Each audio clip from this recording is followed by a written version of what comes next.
Memiliki tata cara berbeda juga ada dalilnya. Jangan dikira tidak ada dalil.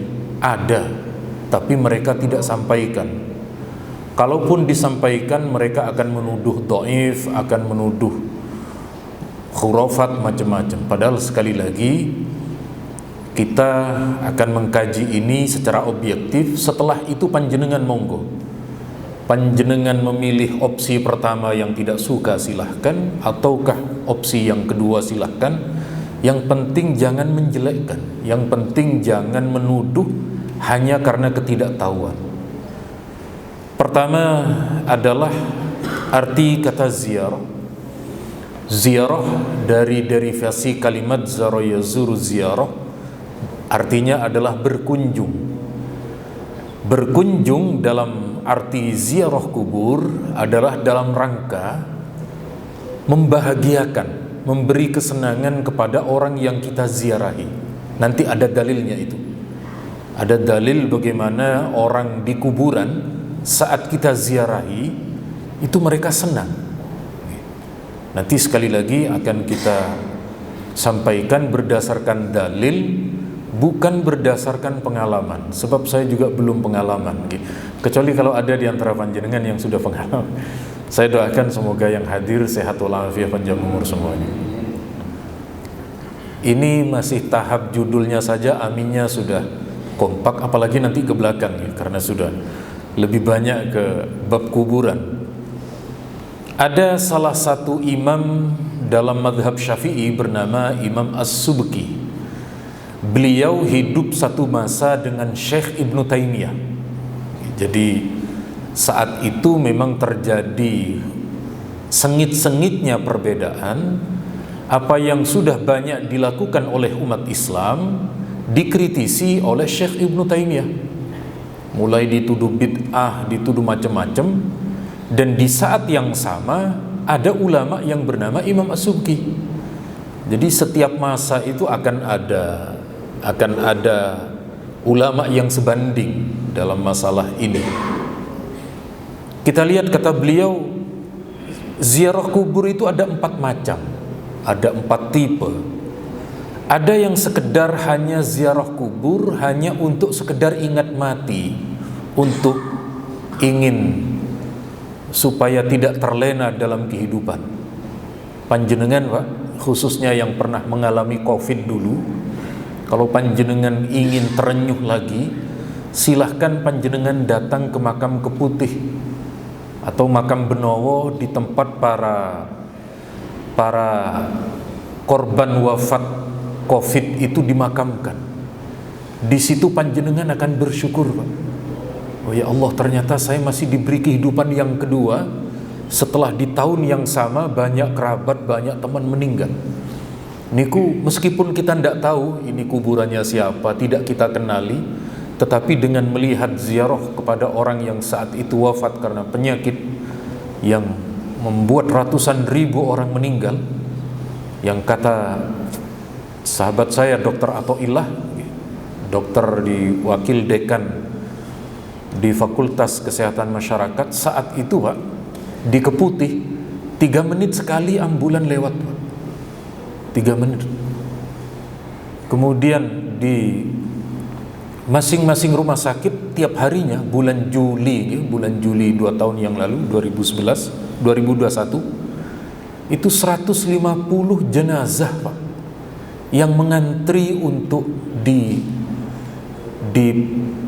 dipelumasari secara medis.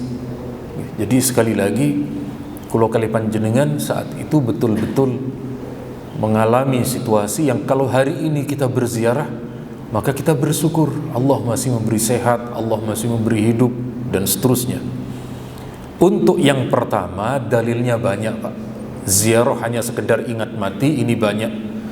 Di hadis riwayat Imam Al-Baihaqi, Al-Hakim, sebagian juga ada dalam riwayat Imam Muslim, Nabi bersabda, nahaitukum an ziyaratil kubur. Dulu aku larang kalian ziarah, karena dulu sebelum Rasulullah itu Pak, orang-orang itu masih banyak sujud ke kuburan, masih banyak menyembah ke kuburan. Maka Nabi larang itu. Begitu umat Islam pondasinya sudah kuat, imannya sudah mapan, keyakinannya kepada Allah sudah tak tergoyahkan, kata Nabi, summa badali, kemudian menjadi jelas bagi saya ketika keimanan sudah kuat, fazuruha, silahkan kalian ziarah kubur. Kenapa? Ziarah kubur itu dapat melunakkan hati, dapat membuat air mata kita menjadi menangis. Apalagi kalau ke makam orang tua dan ke makam siapapun yang pernah kita kenal, apalagi kalau ke makamnya anak, itu lebih terenyuh lagi, Pak, dan seterusnya. Kemudian yang kedua adalah ziarah untuk mendoakan. Ziarah untuk mendoakan ini sering dilakukan oleh Nabi ketika Rasulullah datang ke makam Baqi. Rasulullah ziarah ke makam Baqi itu, kata Siti Aisyah, giliran Rasulullah menginap di rumah beliau, di sepertiga akhir Rasulullah datang ke makam Baqi, Pak, berdoa di makam itu. Maka saat ziarah semacam ini kita dianjurkan ziarah ke makam yang muslim, ke makam saudara dan seterusnya. Kemudian yang ketiga adalah ziarah untuk tabarruk. Nah, pada poin ketiga inilah terjadi tuduhan syirik, Pak. Terjadi tuduhan bid'ah, terjadi tuduhan macam-macam. Nanti kita akan uraikan itu dalilnya supaya panjenengan yang mengamalkan tidak ragu, yang tidak mengamalkan pun juga tidak apa-apa. Tetapi yang kita harapkan tadi, jangan mengkafirkan, jangan mensyirikkan. Ini yang ziarah kubur untuk mendoakan, ya, terdapat dalam sekian banyak riwayat Tobroni, kemudian juga hadis-hadis yang lain hampir sama. Kata Nabi di dalam hadis ini kelanjutannya, waj'alu ziyaratakum, jadikan ziarah kalian saat ziarah kubur salatan alaihim, sebagai doa kepada mereka, wastighfaran lahum, dan sebagai doa ampunan, meminta kepada Allah untuk ahli kubur. Dalam hal ini semua sepakat, Pak, mulai dari umat Islam dari Merauke sampai Maroko, niku sepakat, Pak. Karena Maroko kan kemarin sempat menjadi bagian kita ketika Piala Dunia, ketika senang semua, karena itu ada kemiripannya antara Maroko dengan Merauke. Mulai yang Madinah sampai Madiun, Pak, sampai Madura, sepakat ini, Pak. Yang ziarah model begini sepakat. Kemudian yang ketiga adalah ziarah yang di situ untuk bertawassul, datang ke makam itu berdoa meminta kepada Allah. Memintanya kepada Allah, tetapi tempatnya di dekat orang-orang yang dahulu ketika hidup dia adalah orang-orang yang soleh, apalagi seorang nabi. Mana riwayatnya? Niki, Pak. Niki terdapat dalam kitab Fathul Bari, syarah dari kitab Sahih Bukhari. Di situ dijelaskan, kata Al-Hafidh Imam Ibnu Hajar, ada seorang sahabat, beliau ini bernama Bilal bin Haris Al-Muzani, datang ke makam Rasulullah saat di Madinah terjadi musim paceklik, tidak ada hujan, tidak ada musim yang menumbuhkan terhadap buah-buahan kurma dan lain sebagainya. Bahasa kita sekarang musim paceklik, Pak. Lalu sahabat ini datang ke makam Nabi, lalu berdoa di depan makam, ya Rasulullah, istasqi li ummatik, wahai Nabi, mintakan hujan untuk umatmu. Jadi sahabat ini tidak minta hujan kepada Nabi, boten, tapi minta agar Nabi turut mengaminkan, turut mendoakan, turut meminta agar Allah mengabulkan. Tujuannya tetap kepada Allah, Pak. Sekali lagi kata Imam Ibnu Hajar, seseorang yang datang ke makam Rasulullah ini, dia adalah seorang sahabat bernama Bilal bin Haris Al-Muzani. Andaikan datang ke kuburan lalu bertawassul itu syirik, tidak mungkin sahabat mengajarkan kesyirikan, Pak. Tidak mungkin sahabat saat itu banyak yang lain mendiamkan, tidak mungkin. Andaikan yang dilakukan oleh beliau ini syirik, lalu yang mengatakan syirik itu orang di zaman sekarang, Betapa terlambatnya kesyirikan setelah ratusan tahun tidak ada yang mempermasalahkan. Oh, berarti ini soal khilafiyah. Ada yang setuju, ada yang tidak setuju. Yang tidak setuju dengan berbagai macam, Pak. Dengan berbagai macam dalih, mereka mengatakan ini, itu, dan seterusnya. Tetapi sekali lagi, sekali berimam Ibnu Hajar. Imam Ibnu Hajar ini, Pak, hadisnya itu sering kita jadikan rujukan Bulughul Maram, kitab-kitab hadis, seperti kitab Tahdzib, yang di situ berisi biografi para perawi. Yang dipakai adalah kitab-kitabnya Imam Ibnu Hajar. Lalu pertanyaannya, apakah betul Nabi ataupun orang soleh lainnya di alam kubur bisa mendoakan? Nah, niki kita lihat niki hadisnya, Pak. Niki terdapat dalam riwayat Imam Ibnul Mubarak dalam kitab Az-Zuhud wonten, dalam kitab Tobroni juga ada, dalam riwayat Imam Ahmad banyak, Pak. Tinggal panjenengan mau minta berapa. Cuma saya hanya menuliskan yang ada catatan Syekh Albaninya. Sebab hari ini ada sebagian pengikut itu kalau disebut Syekh Albani baru percaya. Nah, jadi ada orang di antara kita ini, Pak, yang hidup, amal perbuatan kita ini dilaporkan kepada mereka di alam kubur. Kalau yang di alam kubur itu mendapat laporan amal baik, maka di alam kubur itu senang. Mereka berdoa, hadhihi ni'matuka ala abdik fa'atimmaha. Ya Allah, ini adalah nikmat yang kau berikan kepada anak cucu kami, maka sempurnakan nikmat itu.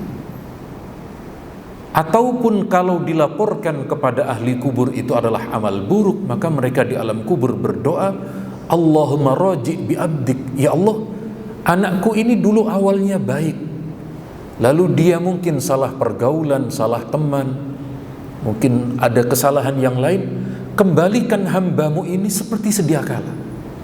Hadis ini, Pak, dalam kitabnya Syekh Albani Silsilatis Shahihah juz 6 halaman 127, beliau katakan hadis ini sahih berdasarkan akumulasi. Banyak ini, Pak, hadisnya itu banyak. Jadi sekali lagi, kalau kali panjenengan datang ke kuburan bukan minta ke orang mati, Pak. Meskipun sampai sekarang kita ini dituduh penyembah kubur. Oh, enggak ada yang kok yang sujud ke kuburan. Kalaupun ada, nuwun sewu, ada mungkin. Saya memang pernah menyaksikan itu ketika di Sunan Kalijaga. Ada memang yang sujud, Pak. Cuma kalau dilihat ternyata pakai belangkon. Oh, berarti mungkin kejawen atau bagaimana yang apa namanya, yang ilmu tentang tata cara ziarah belum betul-betul diketahui. Justru yang seperti itu bagian kita untuk mengarahkan, untuk mengajak bagaimana ziarah yang benar agar tidak sampai bersujud. Pada intinya, mereka yang di alam kubur, Pak, bisa mendoakan. Itu dalil pertama. Dalil kedua, kalau belum percaya, monggo dibuktikan siapa yang mau masuk ke alam kubur duluan, Pak. Tapi kalau saya belakangan mawon, sebab saya percaya dengan dalil. Saya percaya dengan dalil. Sekali lagi, mereka yang di alam kubur mendoakan. Silahkan, panjenengan tidak percaya, tidak apa-apa. Oh, yang penting saya sudah menghadirkan dalil, bahkan penilaian sahih. Kalau dari ulama yang lain sudah jelas, Pak. Ini yang Syekh Albani, yang jadi muhaddisnya kelompok salafi. Kemudian kalau Nabi, Pak, ada lagi Nabi. Makanya orang yang ziarah saat datang ke hadapan makam Nabi, mereka berdoa, kemudian mereka bertawassul. Ada hadisnya. Ini dalam riwayat Imam Al-Bazzar, hayati khairul lakum, ketika aku hidup lebih baik bagi kalian, kata Nabi. Apa yang kalian bicarakan, apa yang telah dibicarakan tentang kalian, saya tahu, kata Nabi, karena memang diberitahu oleh Allah. Wa mamati khairul lakum, wafatku juga lebih baik bagi kalian. Kenapa? Kata Nabi, kalau ada di antara kalian ini tu'radu alayya a'malukum, amal yang telah dilakukan oleh umatku diberitahu kepada aku. Kalau yang dilakukan oleh umatku, wahai Nabi, ini umatmu yang ada di Indonesia, umatmu yang ada di negara ini, dia beribadah, dia melakukan serangkaian hal-hal yang baik. Hamidullah lakum, aku memuji kepada Allah atas pertolongan yang diberikan oleh Allah kepada kalian. Wa ma ra'aitu min syarrin, kalau yang aku lihat itu adalah keburukan, istaghfartullah lakum, aku mintakan ampunan kepada Allah untuk kalian.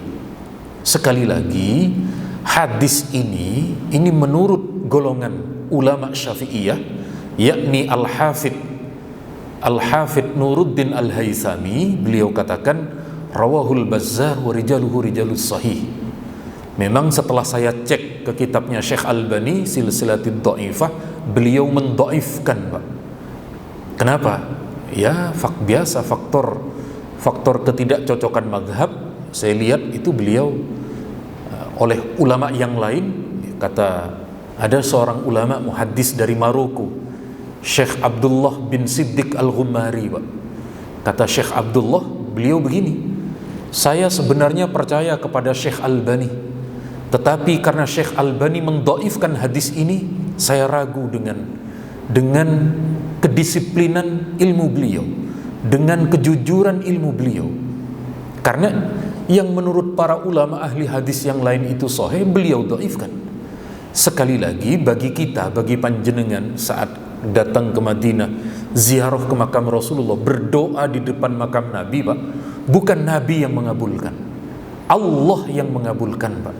Tetapi di dalam hadis sahih ini menurut ulama kita, Nabi mendoakan, Nabi turut mendoakan. Karena sekali lagi dari beberapa hadis tadi, atau kita bisa membuat dalil qiyas, kalau selain Nabi di hadis yang disahihkan oleh Syekh Albani, Nabi yang derajatnya lebih mulia, masa enggak bisa? Tadi hadisnya juga disahihkan di hadis yang lain. Pun sakniki yang keempat, tensi tegangnya sampun lewat, Pak. Tensi tegangnya yang ketiga nih. Sakniki tensi yang lebih rendah yang keempat, supaya kulo kali panjenengan tidak terus naik tinggi darahnya. Kenapa? Kalau ada yang tinggi-tinggi ini berbahaya, Pak. Darah tinggi ini berbahaya, okay? Kemudian asam urat tinggi berbahaya, kolesterol tinggi bahaya. Cuma satu yang tidak bahaya, nopo? Syahwat tinggi ini bukan bahaya nek niku, Pak. Asalkan penyalurannya tepat. Kalau tidak ada salurannya, bahaya juga nih, Pak. Kemudian yang keempat adalah untuk ziarah kepada orang yang kita kenal selama di dunia. Kita punya orang tua, kita punya paman, kita punya tetangga, atau mantan, Pak. Andaikan mantannya meninggal dulu, mantan apa? Mantan tetangga maksud saya. Nah, lalu kemudian ziarah, Nabi pernah minta izin kepada Allah agar berziarah ke makam ibunya. Allah izinkan ziarah tersebut. Lalu kemudian di dalam hadis ini, hadis Nabi minta ziarah kepada ibunda Nabi, di hadis ini ada sedikit khilafiyah, Pak. Khususnya di sini, ketika Nabi ziarah, Nabi menangis, lalu menjadikan para sahabat di sekitar Nabi juga menangis. Lalu kemudian Nabi berkata, saya minta kepada Allah an astaghfira li ummi, agar Allah mengampuni dosa ibuku. Fa'aba falam yu'dhan li, Allah tidak mengizinkan. Hadis ini, Pak, hadis Allah tidak mengizinkan meminta ampunan untuk ibunda Nabi, itu kalau panjenengan dengarkan di kajian-kajian Ustadz Salafi, menunjukkan kalau ibunya Nabi itu kafir. Itu terang-terangan para ustadznya mengatakan begitu. Bagi kalangan kita tidak begitu. Kita mengambil riwayat dari Syekh Yasin Al-Fadani, muhaddisnya ulama abad ini, ya, dari Padang. Beliau mengatakan, kenapa Allah tidak memberi ampunan kepada ibunda Nabi? Sebab ibunda Nabi itu hidup di zaman fatrah. Hidup di zaman fatrah, tidak ada Nabi, Pak. Orang yang hidup di zaman tidak ada Nabi, tidak ada dosanya. Kalau tidak ada dosanya, apanya yang mau diampuni? Wa ma kunna mu'adzibina hatta nab'atsa rasula. Itu dalil Qur'annya. Allah tidak akan mengazab, Allah tidak akan memberi dosa dengan menyiksa dosa sampai Allah mengutus di tengah-tengah mereka itu seorang Rasul, Sementara Nabi Muhammad menjadi Rasul setelah puluhan tahun ibunda beliau wafat. Jadi ini soal khilafiyah memang. Dan ketika ziarah ke makam ibunya, Allah mengizinkan kepada Nabi kita. Kemudian niki yang menjadi dalil tadi yang saya sampaikan di awal.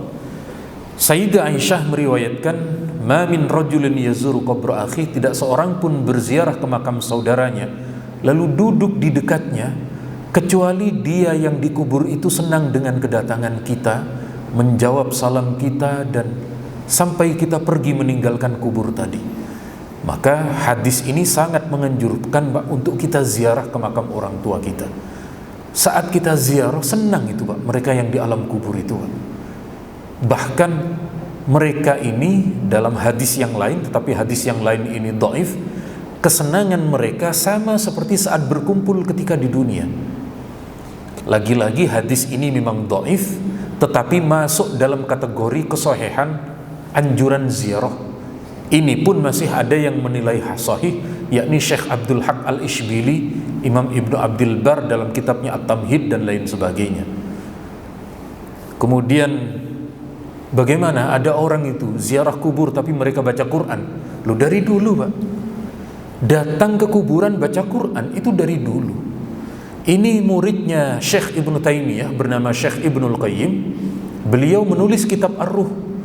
Beliau menyampaikan riwayat dari kalangan tabi'in bahwa sahabat Ansor, kalau ada keluarga mereka yang wafat, maka mereka bergantian datang ke kuburnya membaca Al-Quran. Andaikan membaca Quran hari ini bid'ah Pak, tidak mungkin dulu diamalkan Pak. Lah dulu tidak bid'ah, kok baru sekarang dituduh bid'ah? Hadza minal kasibin. Ini kasep tuduhan ini Pak.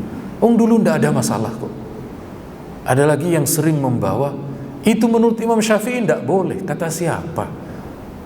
Tidak jadi pengikut madhab Syafi'i tetapi sering bersuara atas nama madhab Syafi'i. Ini kan aneh Pak.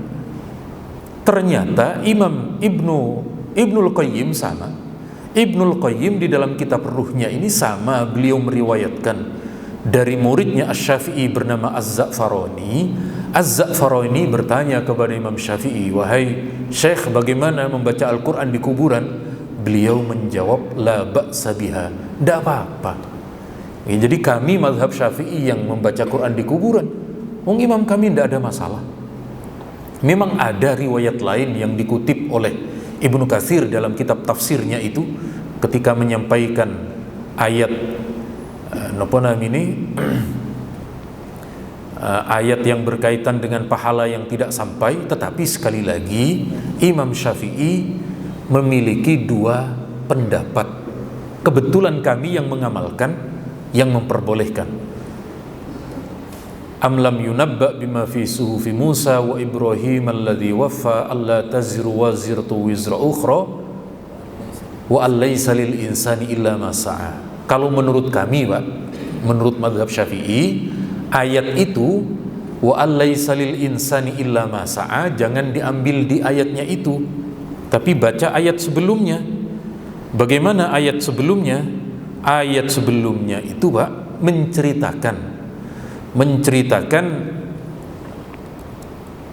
menceritakan umat terdahulu Pak. Kita lihat di sini itu surat An-Najm, okay? Surat An-Najm kita perbesar ayatnya. Jadi ini yang dijadikan dalil tentang tidak sampainya pahala menurut saudara-saudara kita. Ini Pak mengisahkan umatnya Nabi Musa ini Pak. Am lam yunabba bima fi suhufi Musa wa Ibrahim alladhi waffa alla taziru waziratu wizra ukhra. Sementara kita hari ini umatnya Rasulullah. Berarti ada terjadi perbedaan syariah antara zamannya Nabi Musa dengan kita hari ini. Tapi sekali lagi itu tetap ranah khilafiyah. Kemudian yang terakhir, ada di antara kita saat ziarah kubur itu ada yang membaca tahlil. Dibilang tidak ada dalilnya. Saya lebih suka kalau bilang saya tidak tahu daripada bilang tidak ada ternyata ada Pak. Ini ada kok. Ini saat itu ada sahabat bernama Sa'ad bin Mu'ad meninggal dunia. Nabi ikut mengantar, lalu Nabi ikut mengubur. setelah tanah itu dikubur, Nabi membaca tasbih, subhanallah, subhanallah, subhanallah. Dalam riwayat Imam Al-Hannad, di dekat makam itu Nabi membaca takbir, Nabi membaca tahlil, dan Nabi membaca tasbih. Ada redaksinya itu. Faja'ala yukabbiru wa yuhallilu wa yusabbih. Tidak hanya Nabi yang membaca, kata sahabat Jabir, fasabbahna tawilan, kami ikut membaca tasbih dengan Nabi. Summa kabbara fakabbarna, Nabi membaca takbir, kami juga bareng ikut membaca takbir dengan Nabi. Nabi mengamalkan, Pak. Lalu setelah itu Nabi ditanya, wahai Nabi, kenapa kali ini engkau membaca tasbih, membaca takbir? Dalam riwayat Al-Hannad membaca tahlil, Nabi menjawab ini, laqad tadayaqa ala hadzal abdi shalih qabruh, baru saja kuburan orang soleh ini menyempit, tanahnya bergerak, Pak. Setelah Nabi membacakan tasbih, takbir, dan tahlil, hatta farajahullahu azza wa jalla, hingga kemudian oleh Allah tanah itu dilebarkan kembali dan diselamatkan dari siksa kubur. Jadi, apakah bacaan orang hidup untuk orang yang mati itu nyampe? Nyampe, Pak. Andaikan tidak nyampe, kuburannya saat itu akan menggenjat, Pak. Akan kemudian menyatu, remuk itu, Pak. Ternyata Nabi membaca, sahabat juga membaca, kuburan dilebarkan. Berarti bacaan orang hidup, pahalanya itu diterima oleh mereka yang ada di alam kubur. Mereka yang selama ini tidak suka tahlilan, tidak pernah menyampaikan hadis ini, Pak. Jenengan lihat di kajian-kajian, tidak pernah. Kenapa? Karena yang disampaikan cuma kullu bid'atin dolalah, kullu bid'atin dolalah, tidak perlu mondok lama kalau itu, Pak. Kalau yang mencari hadis begini perlu tahunan itu mondok. Karena ada di dalam kitab-kitab hadis yang jumlahnya ratusan ribu, Pak. Ini, catatan ini dinilai sahih oleh muridnya Syekh Albani, bernama Syekh Su'ad Al-Arnaud, Syekh Su'aib Al-Arnaud. Saya sudah cek di kitabnya Syekh Albani, memang beliau mengatakan dhaif itu. Tetapi murid beliau mengatakan, oh enggak, kata beliau ini hadis hasan. Hadis hasan itu setingkat dengan hadis sahih. Kita lihat, cek, Pak, kalau enggak percaya. Kita cek di aplikasi kitab. Ini aplikasi offline, Pak. Saya mode pesawat ini, Pak.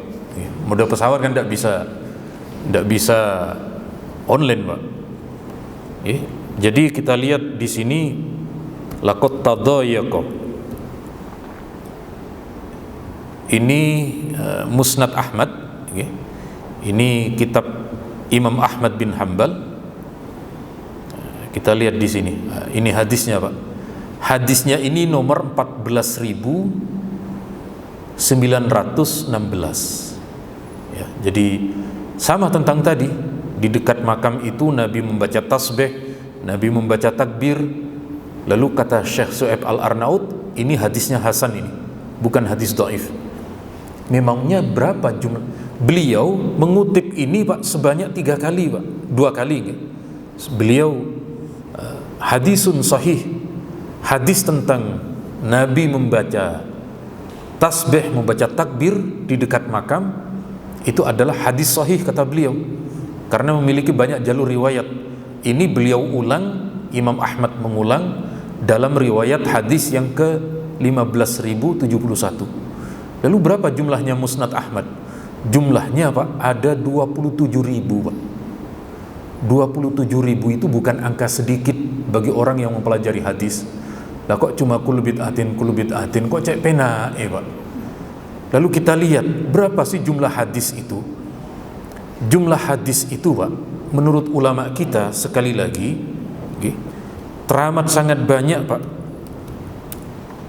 Niki supaya kulo kali panjenengan tidak mudah menyalahkan, sehingga kita kemudian husnudzon, Pak. Oh, ada orang lain amalannya kok beda. Saya husnudzon mungkin dia punya hadis yang tidak saya ketahui. Niki, Pak, hadisnya, Pak. Imam Ahmad itu kata beliau hadis ada 700.000 hadis. Kata Imam Bukhari, saya menghafal 300.000, yang 100.000 sahih, yang 200.000 dhaif. Jadi ulama, Pak, kalau sudah mencapai hafalan ini tidak mudah membid'ahkan, Pak. Yang mudah membid'ahkan itu ya karena kita tidak tahu. Jadi hari ini bid'ah itu yang tidak kita ketahui itu baru bid'ah, Pak. Simpel-simpel saja. Jadi sekali lagi pada intinya, monggo ini second opinion. Panjenengan percaya silahkan, ndak percaya tinggal nanti ditanggung di akhirat.